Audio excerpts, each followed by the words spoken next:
Bonjour à tous, je vous parle aujourd'hui de l'une des histoires la plus mythique de l'automobile américaine. Il s'agit bien sûr du groupe Ford et de sa fameuse Mustang. Pour restituer un peu le contexte, Ford et Ferrari étaient en pleine guéguerre pour Le Mans. Je vous conseille d'ailleurs le film Le Mans 66 qui résume toute cette affaire et est très intéressant. En parallèle, ils sortent en 1965 la toute première Mustang Shelby GT 350. L'idée était en fait de rendre la Mustang encore plus pistarde, qui à l'époque était pas trop mauvaise dans le championnat SSCA. Mais avec la Shelby, il s'agissait de taper fort, ce qu'ils ont d'ailleurs réussi en gagnant le championnat 3 années de suite avec leur version GT 350 R.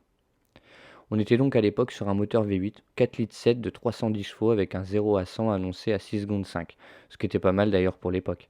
Il s'agissait en fait du moteur d'origine Ford que le Shelby avait modifié et monté dans les Cobras.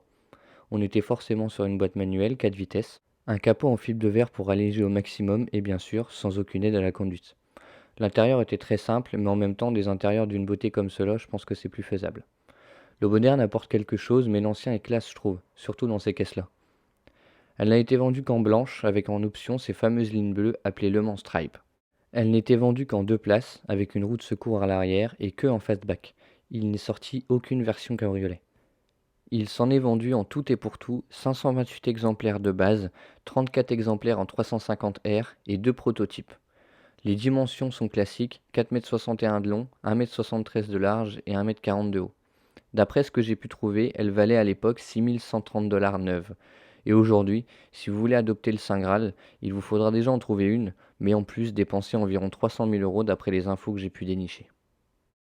On va maintenant faire un petit bond dans le temps de 55 ans et parler de la grande sœur dernière du nom, édition 2020. On est donc en 2020 sur une architecture qui garde les formes basiques de la Mustang mais forcément bodybuildée, modernisée et optimisée. Le moteur, un V8 toujours, on perpétue la tradition, développe lui aujourd'hui 526 chevaux et 582 Nm de couple pour un 0 à 100 en 4 secondes 4.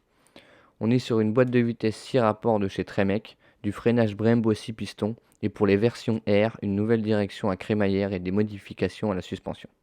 Ils nous ont même sorti une petite version héritage avec la même peinture que celle de 1965 et j'adore. Puis les bandes sur une Mustang, faut avouer que c'est quand même un peu le classique.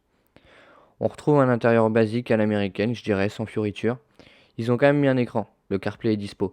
Blague à part, les intérieurs d'américaines sont les plus simples si vous cherchez une voiture qui tape dans le simple, il n'y a rien de tel. On a tout de même le droit à des sièges Baquet Recaro semi-Alcantara et un volant Alcantara. Au niveau des dimensions, on est sur une longueur de 4,80 m, 2 mètres de large et 1,37 m de haut. Quant au prix, tout dépend de la façon dont vous l'achetez.